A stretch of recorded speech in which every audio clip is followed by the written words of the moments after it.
If you've ever eaten a meal at Tailgater Steakhouse in Vining, Kansas, there's a good chance Gunnar Sorell was your cook. I could do anything in the kitchen. But just after the 4th of July, the 19-year-old from Clifton, Kansas started to experience numbness in his thighs, and then little by little, he lost feeling everywhere. You know, just day by day was another thing after another thing. Not knowing what it was and losing my muscle function, it was very scary. Gunnar was sent to Stormont Vale Health in Topeka, where he was diagnosed with Guillain-Barré syndrome, a rare neurological condition in which the body's immune system attacks the nerves, causing rapid onset muscle weakness. There's multiple different ways to treat Guillain-Barré. I did plasmapheresis. It's like the white blood cells, they take them out, clean them, put them back in.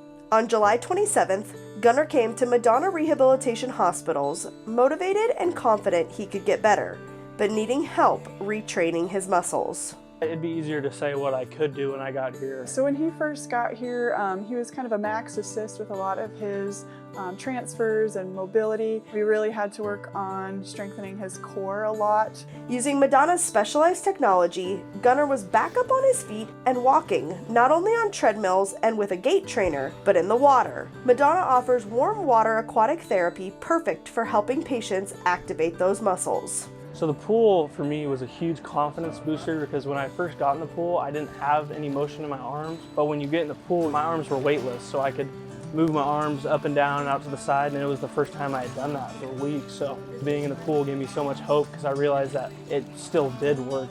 We actually see most of the people that have Guillain-Barré because it is just the environment of being in the water. Stand at waist steps, 50% unweighted, chest steps, 75% unweighted, so we can get to standing more quickly in the water. It's just this great environment to kind of relax us. So we see a lot of patients doing things like moving your arm or your leg side to side.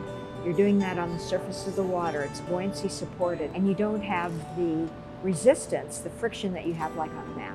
With every session, Gunnar continued to progress, and he transitioned from Madonna's inpatient program to the outpatient rehabilitation day program. Working with Gunnar was quite a difference in what we normally have in rehab day. A lot of times we have patients that are coming to us and they are just starting to kind of get that walking and stuff, whereas Gunnar, it was like every day, it was like something new he needed to be able to do, and it was a lot of the like very intricate last things that you need to do to be able to live your life. Those fine motor skills were the final piece of the puzzle in helping Gunnar return to his life roles. That fine motor skill takes a little longer to come back just because we develop those skills over years at a time when we are kids, and so when you lose it, I mean, the brain really has to try and get all of that muscle memory back. Gunnar has been able to return home and to work at his family's restaurant, making modifications to his daily routine as he continues to rebuild his stamina. I have every function back that I used to have. It's just at such a lower level. I just got to keep building straight. And he had a maturity that never faltered, which allowed him to put everything into perspective. I think it just makes me more grateful. I was grateful even in the very early stages because I knew what Guillain-Barré could become. My Guillain-Barré was never that bad as it was and as bad as it got. I always had the mindset that it could be worse.